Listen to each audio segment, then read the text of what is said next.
포스트 코로나 기획보도 순서입니다. 코로나19 사태로 감염병 예방과 대응, 그리고 방역 등 지자체의 행정 서비스가 중요해지고 있습니다. 그런데 수십 년 전 나누어 놓은 행정구역으로는 원활한 지원이 어렵다는 지적도 나오고 있는데요. 오늘은 행정구역 개편의 이유와 그 필요성을 생각해 봅니다. 문은선 기자가 보도합니다. 대전 도안지구 개발로 가수원동 인구는 4만 명을 넘었습니다. 하지만 아직 행정동이 분리 안 돼 도안동 주민들의 행정 수요를 가수원동 행정복지센터에서 맡고 있습니다. 공무원 1명이 맡는 주민은 3천여 명. 서구 내에서도 인구가 가장 적은 동과 비교하면 10배나 많습니다.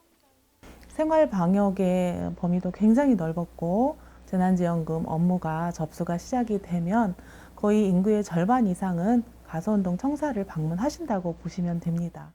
코로나19로 행정 서비스가 긴급히 필요한 경우나 아동이나 노인층에 대한 복지 서비스 대응이 제때 이뤄지기 어려울 수 있습니다.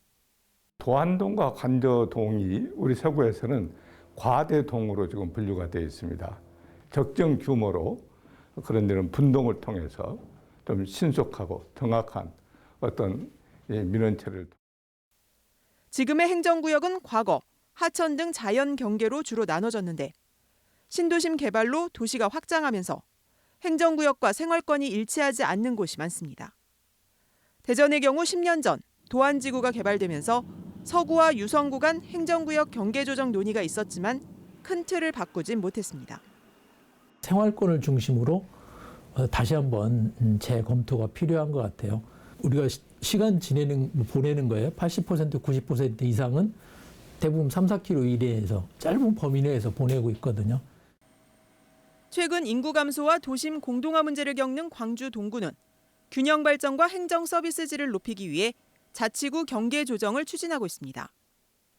또 지방자치법 개정으로 조직의 자율성이 부여되고 자치단체 간 통폐합이 수월해진 것도 이런 논의에 힘을 실어줍니다.